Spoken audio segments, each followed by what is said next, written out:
Well, have we talked about mobile games? I don't think we have. Do you play a lot of mobile games? Meh.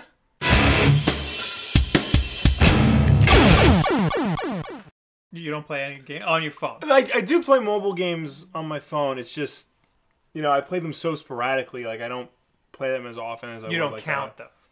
It's not that I don't count them, because there are a lot of mobile games out there that are doing, like, really good stuff. Right. The thing is, like, every once in a while, I'll play one mobile game, and that's all I'll play. But, like, it just happens so rarely. I have all these games on my phone, but, like, right now, I think I'm only playing Hitman Go, and I have, like, maybe 3 more levels to 100% in that. And then that looks good. I haven't gotten into that yet. Hitman Go is very good. It takes the Hitman and it turns it into a board game, which you think sounds stupid, but it actually works. It makes sense for Hitman and it makes sense for mobile. Have you tried Breach and Clear yet? I have not tried Breach and Clear. Breach and Clear sounds like Hitman Go. Yeah. It's pretty much the planning from Rainbow Six, and that's it. Mm-hmm. Which is awesome. But you control where the team goes step by step. Yeah. It's kind of like SWAT team chess. Okay. It's really good. Well, yeah, because Hitman Go, like, you have, board, and you have all these, like, guards and stuff on. They're, like, represented as pieces. And as the Hitman, you only have, like, you can only move to, like, certain spots. And, the guards, some of them move, some of them don't, so you have to find your way around them. Some of them will chase you. Some of them will, like, turn around and like, turn back. That's exactly what Breach and Clear is like. Yeah. Except you have certain move sets. You have grenades and stuff. Each character only has a certain amount of grenades. Some characters can revive and some can't. So if the guys who revive die, then you're pretty much screwed. Yeah. You also have different points where you can breach the area and stuff. Yeah, Hitman. Like you yourself don't have abilities, but you can. Sometimes there'll be a gun lying on the floor, and you can pick that up, and that's good for, like, 1 kill. Or sometimes you can set a trap, and that's good for another kill. All right. So that's something I want to try out. Yeah. Have you heard much about that from anyone else? Yeah, I've seen a lot. Where did you hear from that? Hear about that? I forgot where I heard about it, but it was on, like, your regular game review sites, like Kotaku, IGN, Joystick, places like that. Because when it came out, they all thought it was, like, the weirdest, stupidest thing. And then they all started reviewing it, and they were giving it, like, excellent scores. So I'm like, oh, maybe this is good. I should check it out. And then, like, it was free one weekend, so I got it. And I'm like, oh, this is excellent. I feel like people don't take mobile games as seriously as they should. Yeah, because... Not companies. Oh, yeah, no. Companies take it way too seriously, yeah.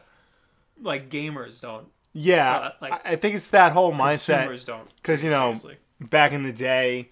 the handheld market wasn't really as serious as, like, the home console market. Right. Except for, like, maybe 1 or 2 games. Also, too, they're cheap most of the time. So, like, people think $1 game isn't really all that worth much. Yeah, but the thing is, there's so many more people that have that platform, right. Than a home console. Also, too, let's be real here. A lot of these games are very simple. Yeah. Like Angry Birds and, like, Cut the Rope, those are very simple games. They're not as, like, complex as, like, a Zelda or a Final Fantasy. Now, granted, there are Final Fantasy games and, like, much more, complex games on the iPhone and the Android, but those aren't really the ones that you think of when you think of mobile games. No. And I'm not paying $20 for a mobile game. If I see a game on the App Store that's $20, I'm just not paying for it. No, there's no way.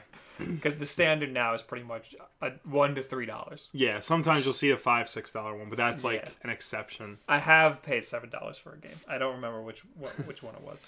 A couple years ago, somebody like picked up my phone and started going through the apps, and they were like, and I was like, "What are you doing?" And they're like, "I'm looking for a game."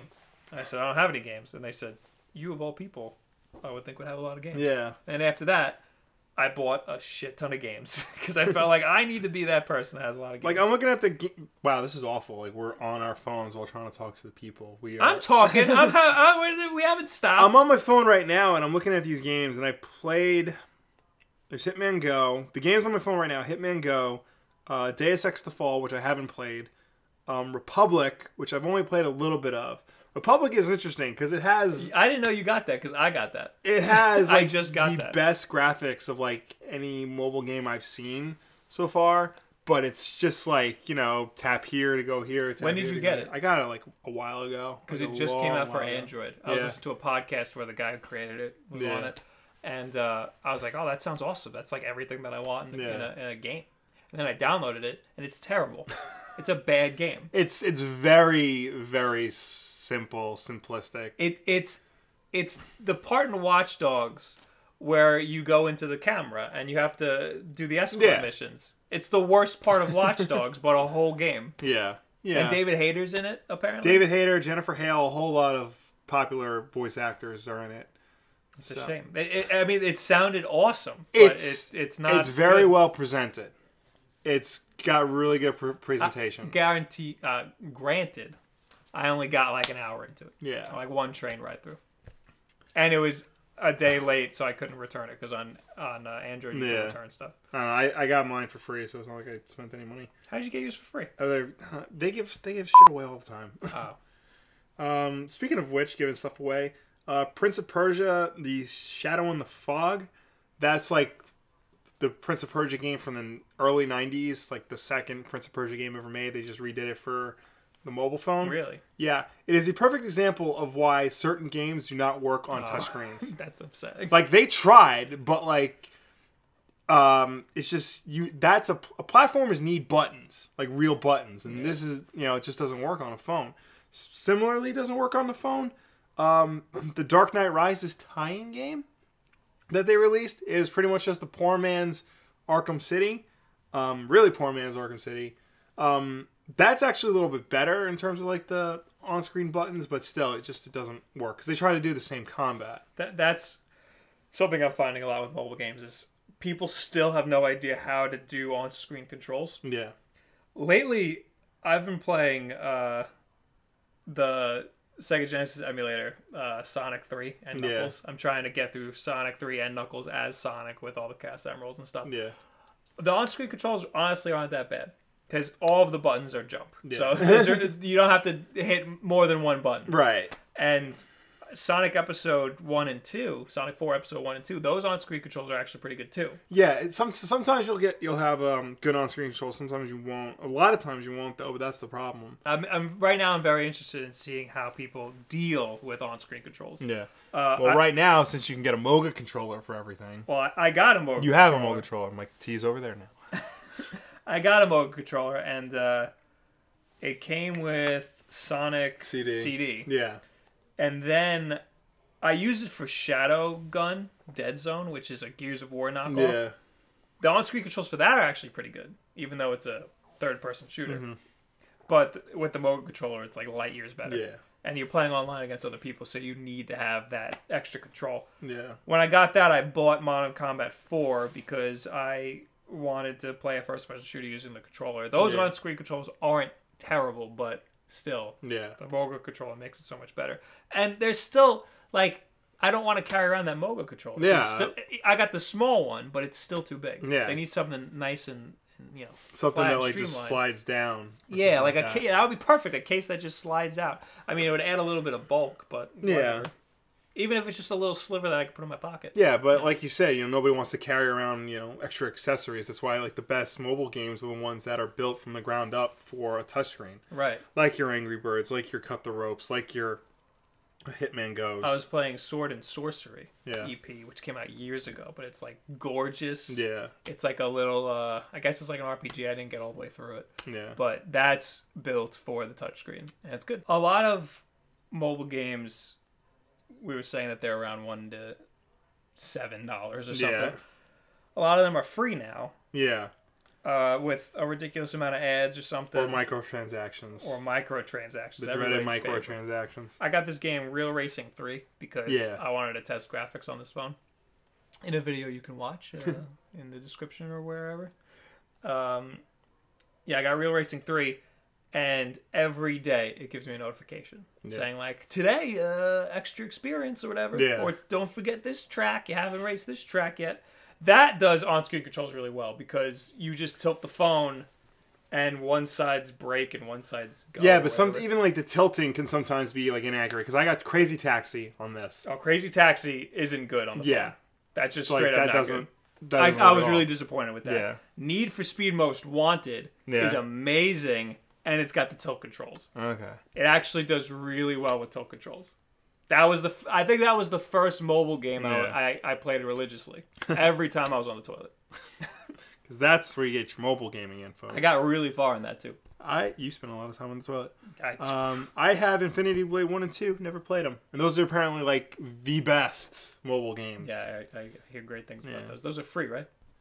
No. No? No. They were free when I got them, though. Of course. You... Always look for the free deals, kids. Popular mobile games I've never played, Candy Crush. Because you don't have it, do you? No. Because I've played Bejeweled. Yeah. So I just want to, if I want to play Bejeweled, I'll just play Bejeweled and not annoy my friends. Yeah. So. And you don't have to buy likes or buy lives or anything with Bejeweled. You just beat the game. Yeah. And the game ends.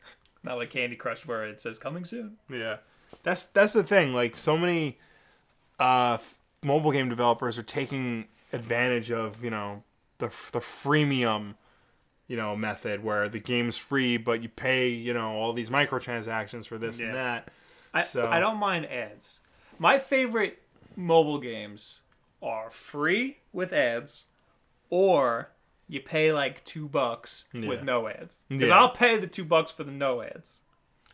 Those are those are the best for me. A lot of mobile games, since there's not really a lot of good quality control, there's so many like different knockoffs and copies of everything. Especially on Google Play Store. Yeah. I mean, like, Flappy Bird got, you know, taken off the store, and within a day there were all these clones.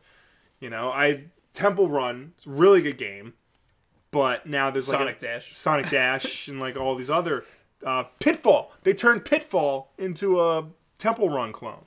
God. So, well, my point was that mobile games are something you should take seriously. Yeah, I mean, because there are plenty of awesome mobile games. Mobile games are games, just period. You know, they're just as good. You know, if including not, Candy Crush. Including Candy Crush, they're just as valid and good, if not in some cases better than what you find on like a console or PC or a DS or PS Vita. Right. So, yes. Yeah.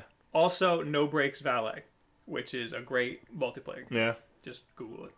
What do you guys think? Do you guys like mobile games? Do you have any mobile games? What are some of your we should play? Favorite mobile games? What are some of your worst mobile gaming experiences? I also want to know who has the best on-screen controls. Yeah. I'm on a mission to find let us know that. Leave it down below or anywhere on social media.